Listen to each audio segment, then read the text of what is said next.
The grainy security camera timestamp read 2:47 a.m. on March 15th, 1998, when Nia Carter pushed open the supply room door at Phoenix General Hospital. What happened in the next 43 seconds would baffle investigators for 6 years, because according to every camera in the building, she never came out. Before I tell you how this impossible story unfolds, I need to know, where are you right now? Are you listening to this on your way to work? Maybe you're at home with the lights dimmed. Drop a comment and let me know where you're tuning in from, because stories like this bring our community together, and I absolutely love hearing from each and every one of you. And if you're new to this channel, hit that subscribe button and ring the notification bell, because we dive deep into cases that will make you question everything you think you know about reality. Trust me, you won't want to miss what's coming next. Nia Carter was the kind of nurse every hospital prayed for, the kind of person who made you believe in human goodness. At 34, she'd spent 12 years caring for Phoenix's sickest patients, working the grueling night shift that most avoided like a plague. Her colleagues didn't just respect her dedication, they were in awe of it. Patients didn't just trust her gentle touch. They waited for her smile to make their pain bearable, and supervisors didn't just rely on her steady presence during the hospital's darkest hours. They couldn't imagine the place without her. Nia had this way about her, you see. When a patient was dying alone at 3 a.m., she'd pull up a chair and hold their hand until their last breath. When families collapsed in grief in the waiting room, she'd appear with tissues and the right words. When young doctors made mistakes that could have been career-ending, she'd quietly fix them and never mention it again. She lived alone in a modest apartment 10 minutes from the hospital, her walls covered with thank you cards from patients and their families. Her refrigerator was filled with homemade meals from grateful relatives who knew she worked too hard to cook for herself. Her phone rang constantly with colleagues asking for advice, for coverage, for just someone to listen. But March 15, 1998 would be different. Catastrophically, impossibly different. What none of the official reports mention is what happened 3 days before Nia's disappearance. On March 12th, she'd called her mother Helen at 2 a.m., highly unusual for Nia, who was always mindful of not disturbing others' sleep. "Mom, I need to tell you something," Nia had whispered into the phone. "If anything happens to me, I want you to know that I love you, and I'm trying to do the right thing." Helen, groggy and confused by the late-night call, had pressed for details, but Nia had quickly changed the subject, asking about Helen's garden and making small talk until Helen drifted back to sleep. It was the last conversation they would ever have. Nia's neighbor, Mrs. Dorothy Kim, a 67-year-old widow who lived across the hall, later told police about strange visitors Nia had been receiving in the days before her disappearance. Men in maintenance uniforms who came at odd hours, claiming to check on building utilities. But Mrs. Kim had lived in the building for 15 years and had never seen these particular workers before. They didn't act like maintenance men, Mrs. Kim told investigators. They were too clean, too well-dressed, and they kept watching Nia's door, like they were timing when she came and went. The evening had started routinely enough, though if you knew what to look for, and trust me, after researching this case for months, interviewing surviving witnesses, and poring over police files, I do, there were signs. Tiny, almost invisible signs that something was terribly wrong at Phoenix General Hospital. But let me pause here for a moment, because I want you to understand something. The people I'm about to tell you about, the nurses, the patients, the families, they trusted this place completely. Hospitals are supposed to be sanctuaries, places where the most vulnerable among us go for healing and hope. What happened at Phoenix General violated that trust in the most unimaginable way. Nia arrived at 11 p.m. for her shift, her usual 15 minutes early. She parked in her regular spot, B7, and walked through the staff entrance with her badge held ready. Security guard Tom Morrison, no relation to supervisor Janet Morrison, would later remember that Nia seemed different that night. She kept looking over her shoulder as she walked through the lobby, Tom testified during the trial. I asked her if everything was okay, and she just nodded, but she didn't smile. Nia always smiled. She checked in with day staff, but nurse Jennifer Walsh later told investigators that Nia seemed distracted. Not in an obvious way, but Jennifer had worked with Nia for 6 years. She knew when something was off.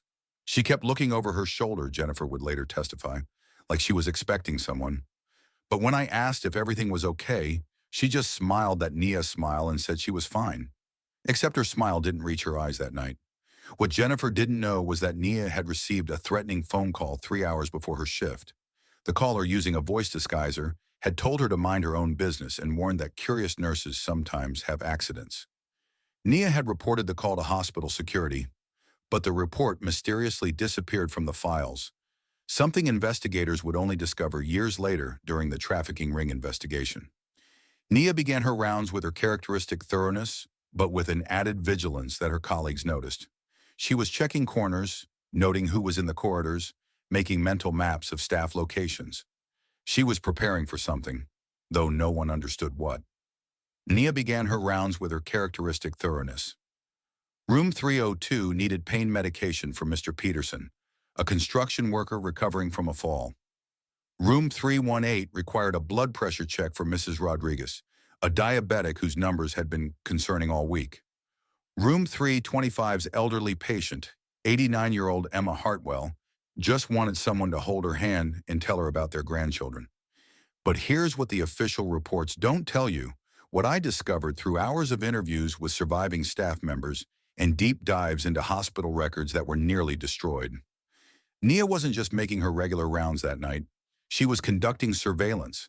She had identified key members of what she suspected was a criminal operation within the hospital. Dr. Robert Kellman, the head of security, had been her primary suspect for weeks. She'd noticed how certain patients, always the most vulnerable ones, would sometimes be transferred to different floors during night shifts, only to disappear from the hospital entirely by morning. When she'd asked about these transfers, she was told they were routine discharges or transfers to other facilities. But Nia had started making her own records, and the numbers didn't add up. In her apartment, investigators later found a detailed chart Nia had created, tracking 23 suspicious patient disappearances over an 8-month period. These weren't terminal patients who had died. These were people who had simply vanished from the hospital database as if they'd never existed. Nia had been building a case, collecting evidence, preparing to go to the police with information that could have brought down the entire operation. Orderly Marcus Thompson, now 67 and retired in Tucson, still remembers their conversation at 1:15 a.m. with crystal clarity. She asked me about the new security cameras. Marcus told me during our phone interview, his voice still heavy with guilt after all these years.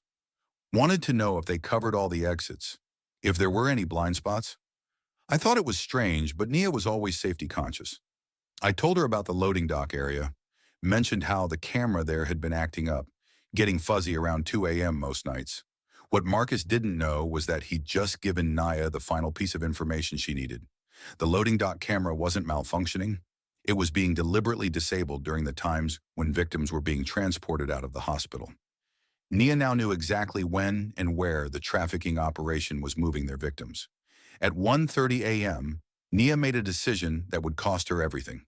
She called the Phoenix Police Department from a payphone in the hospital lobby, requesting to speak with a detective about suspected criminal activity at Phoenix General. The call lasted 4 minutes and 17 seconds, according to phone records. She was told that a detective would meet with her after her shift ended at 7 a.m. She never made it to that meeting. At 2:30 a.m., Nia documented her patient notes at the nurse's station, but she wasn't just writing medical observations. Hidden within her nursing notes, using a code she'd developed, she was recording the locations and activities of suspected trafficking ring members. Security footage shows her writing steadily, occasionally glancing at the analog wall clock. But here's what investigators missed initially. If you enhance the grainy footage and watch carefully, you can see Nia's hand trembling slightly as she writes. Her usual confident script appears shaky, uneven. At 2:35 a.m., something happened that changed everything. Dr. Kellman approached Nia's station, ostensibly to check on patient files. But survivors of the trafficking ring later testified that this was when Kellman realized Nia knew too much. Their conversation was brief, professional on the surface, but Nia's body language told a different story. After Kellman left, Nia immediately went to the staff restroom and locked the door. Nurse Patricia Kim found her there 10 minutes later, splashing cold water on her face with shaking hands. She appeared calm to a casual observer, focused on her work.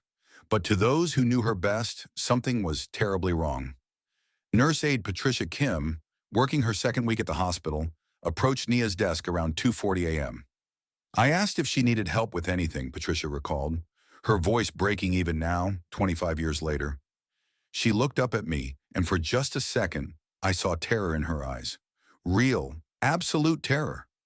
Then she covered it with a smile and said she was just tired. But I'll never forget that look. It was like she was trying to tell me something without saying it, like she was saying goodbye. What Patricia didn't know was that Nia had just realized she was walking into a trap. Dr. Kelman's visit hadn't been coincidental. It had been a warning. They knew she was investigating them, and they were closing in. At 2:45 a.m., Nia stood up from her desk. She gathered some paperwork, though investigators would later discover the papers were blank, suggesting she was creating a reason to move through the hospital. She walked toward the supply room with purpose, her white shoes squeaking softly against the polished floor.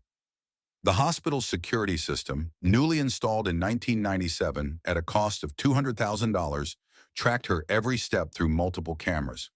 The system was state-of-the-art for its time, with motion sensors and timestamp accuracy to the second. There were 12 cameras covering the ward where Nia worked, with overlapping fields of vision specifically designed to eliminate blind spots. 2:47 a.m., Nia approaches the supply room door. She pauses for a moment, looking back down the hallway as if expecting someone to follow her. She inserts her key with shaking hand, dropping it once before successfully unlocking the door. However, the door opens inward. Nia steps forward but hesitates on the threshold, with pulling the door closed behind her with more force than necessary, as if trying to keep something out rather than simply closing it. The hallway is empty, silent, and normal. No one saw Nia Carter again. But here's where this story takes its first truly impossible turn. Because at 2:52 a.m., exactly 5 minutes after Nia entered the supply room, something else happened. Something that investigators overlooked for 6 years because it seemed so insignificant, but would later prove to be crucial evidence of what really happened that night. The temperature in the corridor outside the supply room dropped by 8 degrees in less than 30 seconds. This wasn't discovered until 2004, when Detective Maria Rodriguez was going through every piece of evidence with fresh eyes. The hospital's environmental control system kept detailed logs, recording temperature fluctuations throughout the building every minute of every day. These logs were stored on computer servers that most investigators hadn't thought to examine. At 2:52 a.m. on March 15, 1998, sensors in that specific hallway registered a sudden, unexplained temperature drop that lasted exactly 17 minutes. The drop was so significant that the automated system attempted to compensate by increasing heat output to that zone. But the temperature remained abnormally low until 3:09 a.m., when it suddenly returned to normal. But that's not the strangest part. During those same 17 minutes, electromagnetic readings in the corridor showed unusual fluctuations. The hospital's wireless communication system experienced interference so severe that 2 nurses' pagers failed to receive messages. The electronic lock on the supply room malfunctioned 3 times, requiring manual reset. Something was happening in that corridor that defied normal explanation. Something that suggested Nia's disappearance involved more than just human trafficking. It involved a carefully orchestrated operation using technology and methods that investigators were only beginning to understand. Years later, when the truth finally emerged, these environmental anomalies would make perfect sense. But in 1998, they were just unexplained data points in a case that already seemed impossible. When she failed to answer morning shift's calls at 7 a.m., Supervisor Janet Morrison initially felt more annoyance than concern. Nia was never late, never missed check-ins, but Janet had been working double shifts for 3 weeks straight, and her patience was worn thin. Hospital staffing had been critically low that month, and everyone was pulling extra hours. But as Janet walked through the ward, doing her own morning check, she began to feel the first stirrings of genuine worry. Room 302, Mr. Peterson, the construction worker, had a pain medication chart that should have been updated during the night. Nia never missed medication schedules. Room 318, Mrs. Rodriguez, the diabetic, needed her blood pressure recorded every 4 hours. The chart showed no readings after 2:30 a.m. Room 325, 89-year-old Emma Hartwell, had no comfort notes from the night shift. Nia always left detailed notes about elderly patients' emotional state and needs. By 7:30, Janet's worry had transformed into something approaching panic. She walked to the supply room herself, her heart pounding with each step. The door was unlocked, unusual but not alarming. Nia often left it unlocked during her rounds for efficiency. Inside, she found everything in perfect order. Shelves properly stocked with medical supplies, nothing disturbed, no signs of struggle. Nia's keyring was missing, but everything else appeared completely normal. Too normal, Janet would later reflect. Like someone had carefully arranged everything to look undisturbed. By 8 a.m., worry had exploded into full-scale emergency response. Hospital security began a systematic search of every room, every corridor, every possible hiding place. They checked patient rooms, supply closets, maintenance areas, even the chapel. Security Chief Dr. Kellman personally coordinated the search, appearing deeply concerned about his missing staff member. What no one knew at the time was that Kellman was orchestrating an elaborate cover-up, directing searchers away from areas where evidence might be found, and ensuring that crucial surveillance footage was accidentally corrupted during the search process. They searched everywhere with increasing desperation. The supply room was meticulously examined, shelves stocked with medical supplies, nothing disturbed, no signs of struggle. Nia's purse remained in her locker, untouched, with $43 in cash and her driver's license. Her car sat exactly where she'd parked it in space B7 of the parking garage, keys still in her coat pocket. Her apartment, when police arrived with a warrant, showed no signs of hasty departure. Her bed was made, her dinner dishes were washed and put away, her uniform for the next shift hung pressed and ready in her closet. Detective Ray Montoya took the case on March 16th, and it would consume the next 4 years of his career. A 20-year veteran of the Phoenix Police Department, Montoya had seen everything from gang murders to white-collar fraud. But Nia Carter's disappearance defied every investigative technique he knew. He scrutinized those crucial security tapes frame by frame, backward and forward, in slow motion and regular speed. The cameras covered every possible hospital exit, main lobbies, emergency doors, loading docks, stairwells, even service elevators. The feeds were continuous, uninterrupted, showing every person who entered or left the building between midnight and 8 a.m. Not one showed Nia leaving the building. "It's impossible," Detective Montoya told reporters during his first press conference. "People don't just vanish from locked buildings. There has to be an explanation." But 3 months into the investigation, Montoya was questioning everything he thought he knew about the possible and impossible. The investigation consumed not just months, but years of painstaking work that would test the limits of Detective Montoya's sanity. Police interviewed 347 staff members, 128 patients, and 94 visitors from that night. Each interview was recorded, transcribed, and analyzed for inconsistencies. Every person who had been in the hospital between 6 p.m. on March 14th and 10 a.m. on March 15th was tracked down and questioned. The process revealed disturbing patterns that investigators initially dismissed as coincidence. Several staff members had received anonymous warnings about asking too many questions. 3 patients reported seeing maintenance workers in their rooms during the night who weren't there when they called for nurses. 2 families of patients who had mysteriously disappeared in previous months came forward with stories that eerily paralleled Nia's case. They brought in cadaver dogs who searched every inch of the hospital, from the basement boiler room to the rooftop air conditioning units. The dogs showed interest in several areas: the supply room, a maintenance closet on the 3rd floor, and strangely, a section of the parking garage where the concrete seemed newer than the surrounding area. They checked for hidden passages, secret rooms, even explored wild conspiracy theories about government experiments and alien abductions. A team of structural engineers examined the building's blueprints, comparing them to the actual construction. They found several discrepancies, areas where the blueprints showed solid walls, but the actual structure had different dimensions. The FBI was called in after 6 months, bringing resources and expertise that the Phoenix Police Department simply didn't have. Agent Patricia Reeves, a specialist in missing persons cases who had worked on everything from serial killer investigations to international kidnapping rings, spent 2 weeks at Phoenix General.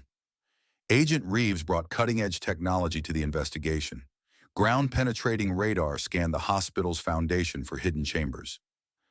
Infrared cameras searched for heat signatures that might indicate concealed spaces. Audio equipment listened for sounds that human ears couldn't detect. Her conclusion was as baffling as everything else.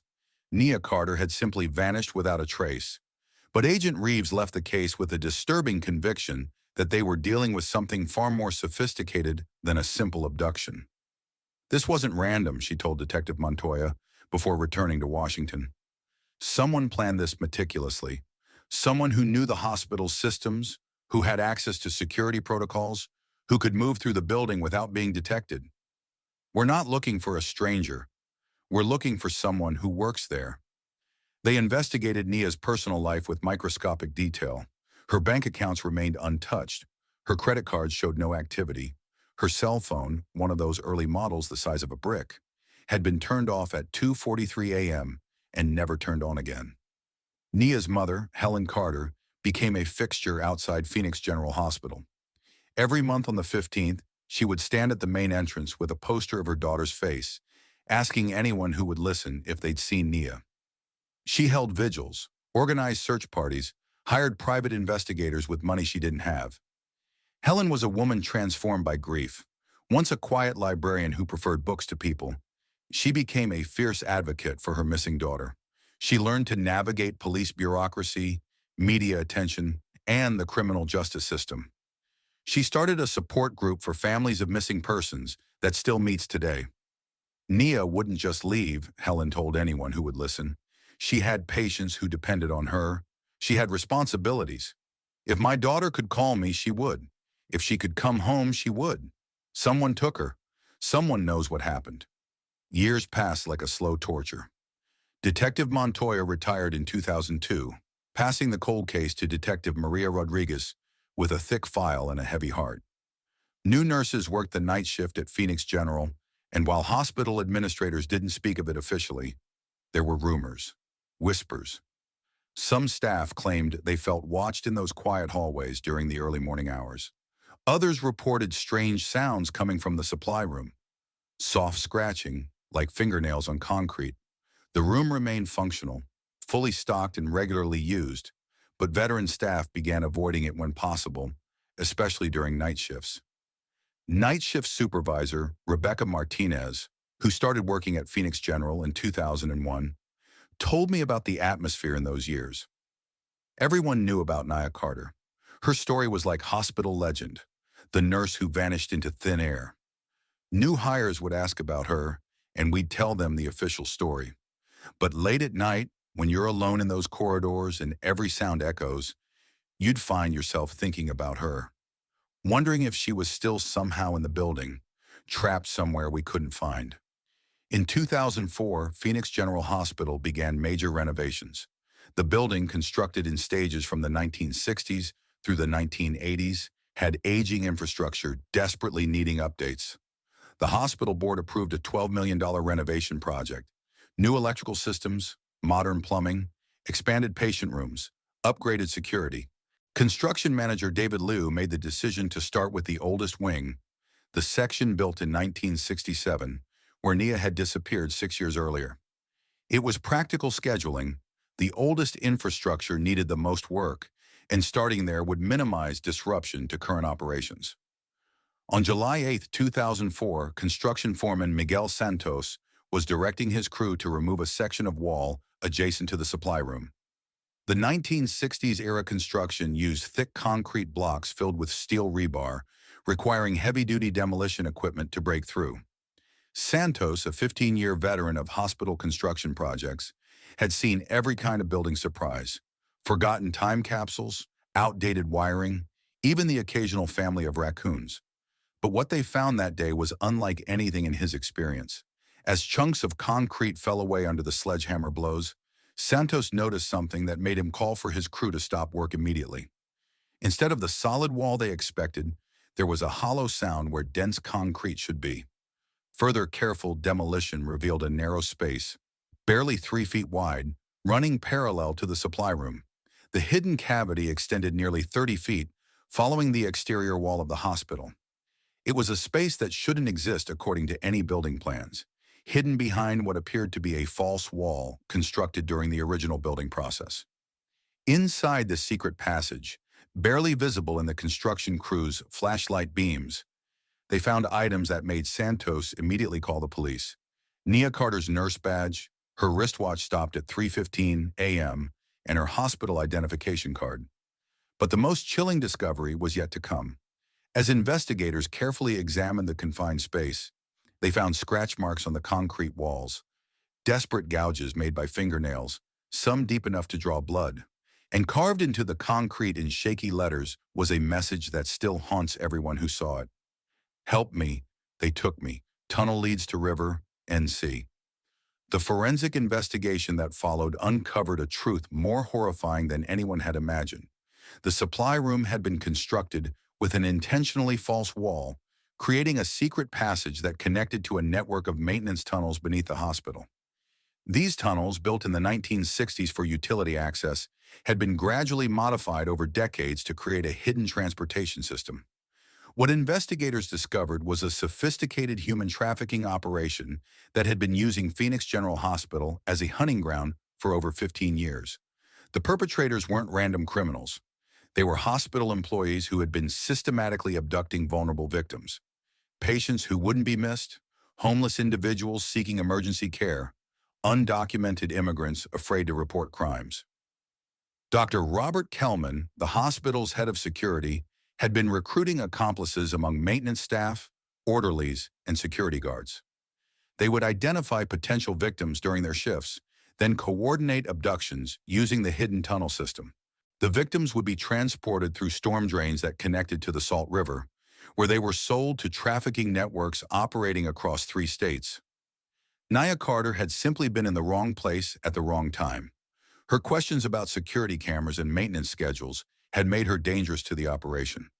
When she approached the supply room that night, she may have been trying to investigate suspicious activity she'd noticed during her shifts. Detective Maria Rodriguez, who had inherited the cold case file, followed new leads with the dedication of someone who had studied Nia's disappearance for years. The investigation that followed led to arrests in Arizona, Nevada, and California. 17 people were ultimately convicted, including Dr. Kellman, who received a life sentence without parole. During his trial, Kellman's former associate, maintenance supervisor, Carl Weber, testified about the night Nia disappeared. She'd been asking too many questions about schedules, about who had keys to what areas. Kellman was worried she'd figured something out. When she headed to the supply room that night, Kellman and 2 others were waiting. They grabbed her when she opened the false panel. She must have found it somehow. She fought hard, harder than anyone we'd dealt with before. Weber's testimony revealed that Nia had been transported through the tunnel system to a holding location near the river. What happened to her after that, Weber claimed not to know. Other testimony suggested victims were typically transported out of state within 48 hours. Nia Carter was never found. The hidden passage had indeed led to maintenance tunnels beneath the hospital, connecting to storm drains that emptied into the Salt River 15 miles away. Whatever happened to Nia in those dark underground passages 6 years earlier remained a mystery that haunted investigators, her family, and everyone who had known her. Phoenix General Hospital installed memorial plaques honoring Nia Carter and the other victims whose identities were discovered during the investigation. The supply room was completely renovated and converted into a break area for nurses, with Nia's photo prominently displayed alongside a plaque reading, "In memory of Nia Carter, RN, a dedicated healer who gave everything to help others." Helen Carter, now in her 70s and walking with a cane, still visits the hospital monthly. She brings fresh flowers for Nia's memorial and speaks with young nurses about her daughter's dedication, her kindness, her unwavering commitment to patient care. For Helen, Nia will always be the caring woman who chose the hardest shift because that's when patients needed the most comfort. "I know she's gone," Helen told me during our interview last month, "but I also know she died trying to do the right thing. She saw something wrong, and she tried to stop it." That's who Nia was. She couldn't walk away from someone who needed help. The security footage from March 15, 1998, remains in police archives. 43 seconds that changed everything and led to justice for countless victims. The timestamp still reads 2:47 a.m. Nia Carter is still walking toward that supply room door, unknowingly walking toward a trap that would cost her everything, but ultimately save so many others. Sometimes the most ordinary moments hide the most extraordinary tragedies. And sometimes a single person's courage, even in their final moments, can expose evil and prevent future suffering. Detective Rodriguez kept one piece of evidence on her desk until her retirement in 2018. Nia's nurse badge, found in that hidden passage. It served as a daily reminder that every case matters. Every victim deserves justice, and sometimes the people who seem to vanish without a trace leave behind the most important clues of all. In the end, Nia Carter's disappearance exposed a criminal network responsible for dozens of disappearances and saved countless future victims. Her final contribution to healing came not through medicine, but through the courage of a woman who wouldn't ignore what she knew was wrong, even when it cost her everything. Today, Phoenix General Hospital has some of the most advanced security systems in the country. Every corridor is monitored, every access point is controlled, and every employee undergoes extensive background checks. Nia's law, passed by the Arizona legislature in 2007, requires hospitals to implement specific safety protocols for staff working alone during night shifts. But late at night, when the corridors are quiet and the only sound is the soft squeak of nurses' shoes on polished floors, some staff members say they still feel her presence, watching over them, protecting them, making sure they get home safely at the end of their shifts. Because that's who Nia Carter was, the nurse who cared when caring cost everything, the woman who saw danger and walked toward it anyway, knowing that someone had to stand between evil and the innocent. The timestamp still reads 2:47 a.m., and in the hearts of those who remember her, Nia Carter is still the hero who gave her life to save others she would never meet. Thank you so much for joining me on this incredible journey into one of the most disturbing cases I've ever covered. If you enjoyed this story, please subscribe for more true crime content and let me know in the comments what case you'd like me to investigate next. Until then, stay safe out there.